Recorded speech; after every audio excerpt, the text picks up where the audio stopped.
গণভোটের রায় বিরুদ্ধে গেছে তাই এটা মানি না, আর নির্বাচনের রায় পক্ষে গেছে তাই এটা মানি বিদ্ধ হয়, তাহলে বিগত সরকারের আমলে যে 16 মাস দেশ পরিচালনা করেছেন তার সব কিছুই অসাংবিধানিকতার বেড়াজালে আবদ্ধ হবে। যে গণভোট এবং জুলাই সনদ বাস্তবায়ন আদেশ একটি গণ অভ্যুত্থানের ফল, এবং ওই সময়ে এক্সট্রা অর্ডিনারি সার্কামস্ট্যান্সেস মিট করতে গিয়ে তৎকালীন সরকার ঐকমত্যের ভিত্তিতে জুলাই সনদ ঐকমত্য হয়েছেন এবং বাস্তবায়ন আদেশ জারি করেছেন। এবং এই বিষয়টা নিয়ে এখন যারা প্রশ্ন তুলছেন, আমরা আদালতকে বলেছি এটি আত্মঘাতী একটি প্রশ্ন উত্থাপন করেছেন। বুঝে হোক না বুঝে হোক, যারা এই প্রশ্ন আবার আদালত গিয়ে সেটেল করতে চাচ্ছেন, তারা বাংলাদেশের যে পার্লামেন্ট নির্বাচন হয়েছে, যে গণভোট হয়েছে, সেগুলোকে প্রশ্নের সম্মুখীন করছেন। যদি জুলাই সনদ বাস্তবায়ন আদেশ এবং গণভোট এই দুটি প্রশ্নবিদ্ধ হয়, তাহলে বিগত সরকারের আমলে যে 16 মাস দেশ পরিচালনা করেছেন তার সব কিছুই অসাংবিধানিকতার বেড়াজালে আবদ্ধ হবে। আর তা করে আজকালকার সরকারের পক্ষ থেকে এক ধরনের ইন্ধন যোগানো হচ্ছে। এই ইন্ধনের অংশ হিসেবে কেউ কেউ এই বিষয়গুলোকে আদালতের কাঁধে বন্দুক রেখে বাকি কাজ করতে চাচ্ছেন।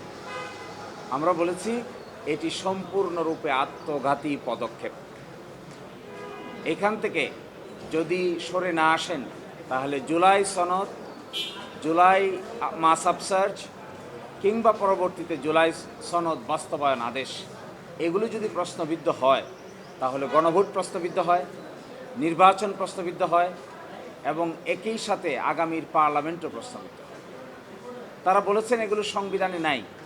এগুলো যদি সংবিধানে নাই, তারপরে ঐকমত্যের ভিত্তিতে বিশেষ সার্কামস্ট্যান্সে সেইগুলি করা হয়েছে। সংবিধানে তো অন্তর্বর্তীকালীন সরকারও নাই, সংবিধানে তো সরকার পালিয়ে যাওয়ার বিধানও নাই, সংবিধানে তো অবশ্যই গণভোটের বিধানও নাই, সংবিধানে এই 2026 সালের 12ই ফেব্রুয়ারি নির্বাচন অনুষ্ঠানের কথাও নাই। তাহলে এগুলো কি করে হয়েছে? এগুলো সবগুলো হয়েছে একটা এক্সট্রা অর্ডিনারি সিচুয়েশনকে মোকাবেলা করতে গিয়ে আইনগতভাবে সলা পরামর্শ করে এক একটা পদক্ষেপ নেওয়া হয়েছে। বাংলাদেশের সংবিধানে তো এই কথা লেখা নাই যে সরকার পালিয়ে বিদেশ চলে যাবে। বাংলাদেশের সংবিধানে তো এই কথাও লেখা নাই যে মাননীয় প্রধান বিচারপতি সহ সুপ্রিম কোর্টের বিচারপতিরা পদত্যাগ করবেন। কিন্তু বাস্তবতার খাতিরে গণ অভ্যুত্থানে যখন এগুলো ঘটে, পৃথিবীর ইতিহাস বলে এগুলোকে আদালত সিদ্ধান্ত নিতে পারে না। জনগণই হলো গণ অভ্যুত্থানের সবচাইতে বড় বিচারক। এটি বিচার কার্যের 2 দেয়ালের 4 দেয়ালের মধ্যে বসে জনগণের এত বড় আপসার্জকে ফয়েল করে দেওয়া যায় না। যদি আমরা বলেছি এটাই, এবং এখানে তাও বলেছেন যে দ্বিতীয় সংসদ শপথ কে নেবেন, কে দিবেন?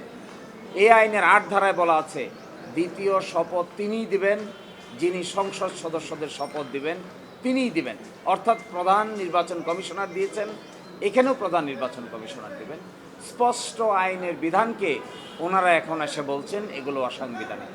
এগুলো যদি অসাংবিধানিক হয়, তাহলে হয়তো তারা ক্যালকুলেট করতে পারছেন না নির্বাচনও কিন্তু অসাংবিধানিক হবে।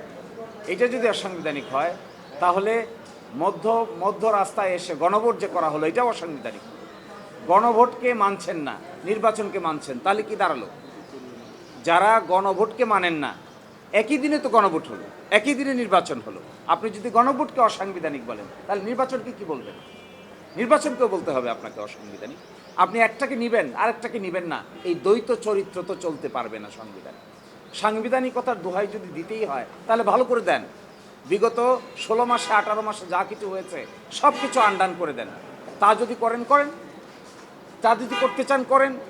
একটা গণ অভ্যুত্থানকে যদি ফয়েল করতে চান করেন, একটা বিপ্লবকে যদি নষ্ট করতে চান করেন, কিন্তু তা না করে আপনি নিজের পছন্দ মতো গণভোটের রায় বিরুদ্ধে গেছে তাই এটা মানি না, আর নির্বাচনের রায় পক্ষে গেছে তাই এটা মানি, এটা হবে এই গণ অভ্যুত্থানে যারা জীবন দিয়েছে, শহীদ হয়েছে, পঙ্গু হয়েছে, তাদের প্রতি একটা উপহাস।